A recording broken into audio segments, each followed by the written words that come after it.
Hello everybody and welcome to Romanceful Tarot. I'm about to begin here with a reading. Now, this reading here is for the 26th of September 2020. This reading is a general reading, so it may not resonate with everybody. So please do take whatever resonates with you and just leave the rest of it aside.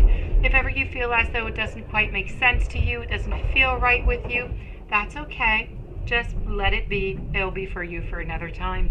If, however, you would like to have your own reading, you would like to have some information on how to get one, please do contact me at romancefulltarot@gmail.com, and it'll be my great pleasure to send you the different type of information that you can require.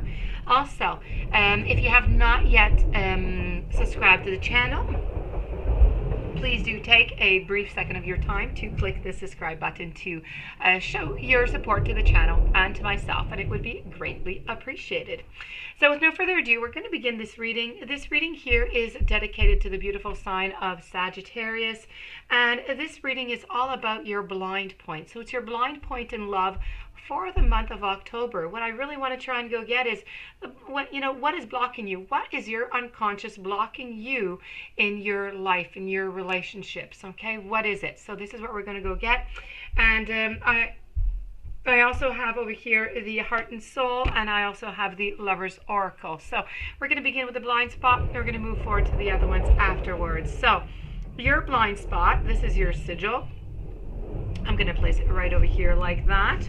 And this is, the symbol of this is resistance.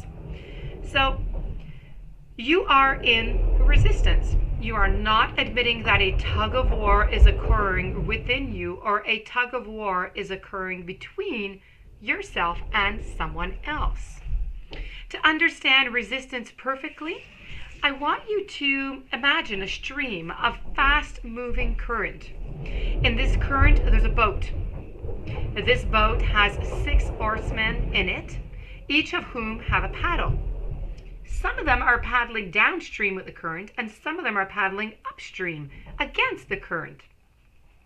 Now, the oarsmen who are trying to paddle the boat upstream are in resistance.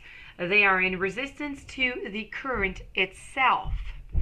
They are in resistance to the oarsmen who are also trying to paddle the boat, but downstream. Resistance is nothing more than opposition. It is any oppositional force. We can meet with opposition from outside, and we can meet with opposition from the inside. Now, resistance from the outside is external people, events, and circumstances that are opposing you. But internal and external resistance go hand in hand. Now, when you draw this sigil, you don't get to tell yourself that other people are resistant to you. So it isn't your issue.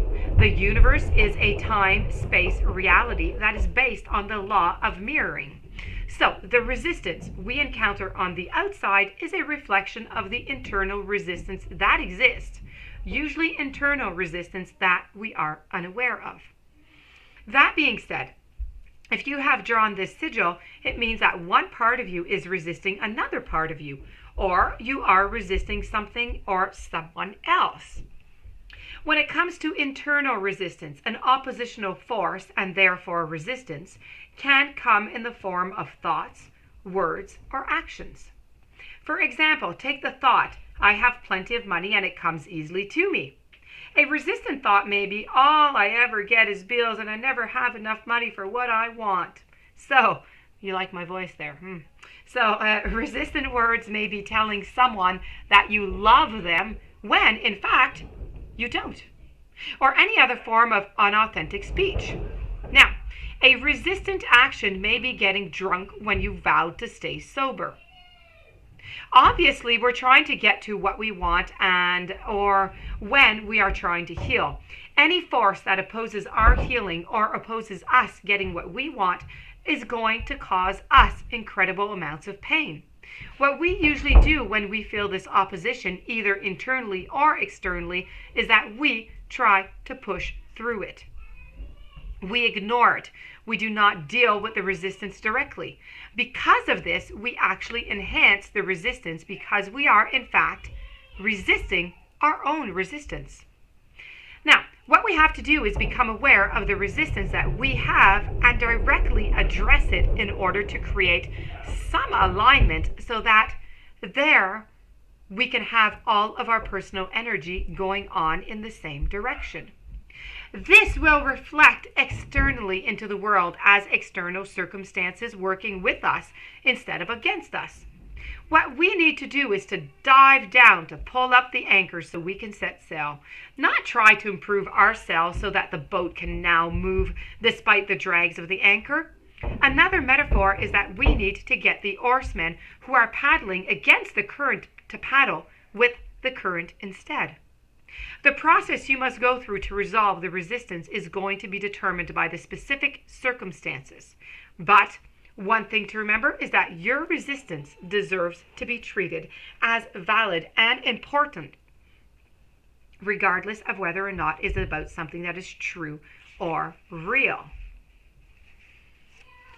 Now, when you draw this sigil, the rule of thumb is you must directly, deal with the resistance before doing anything else. And no action should be taken from a place of resistance.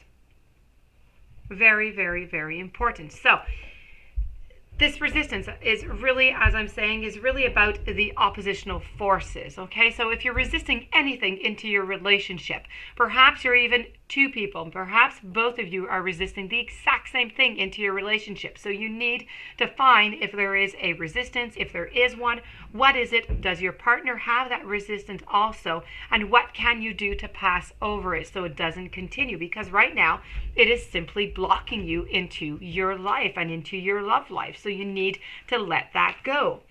Moving on to the Heart and Soul Oracle card I have here.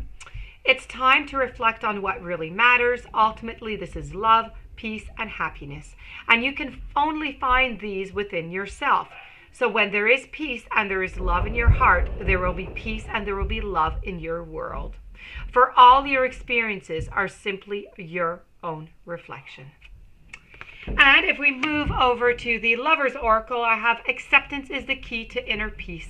And at times we must accept things as they are. There's no point in trying to change that which is beyond our control, okay? Very important here, the word control. If it is out of our control, we can do nothing. If it is within our control, we can do everything. So, with that being said, this does conclude this reading. I do hope that you enjoyed it. I hope that it made sense to you. I hope you'll be able to apply it in your relationship. If you do have any questions you would like to have a reading, please do contact me at romancefulltarot@gmail.com. In the meanwhile, please don't forget to subscribe. Stay tuned for the following readings and have a fantastic day. Thank you for being there, and I'll see you soon.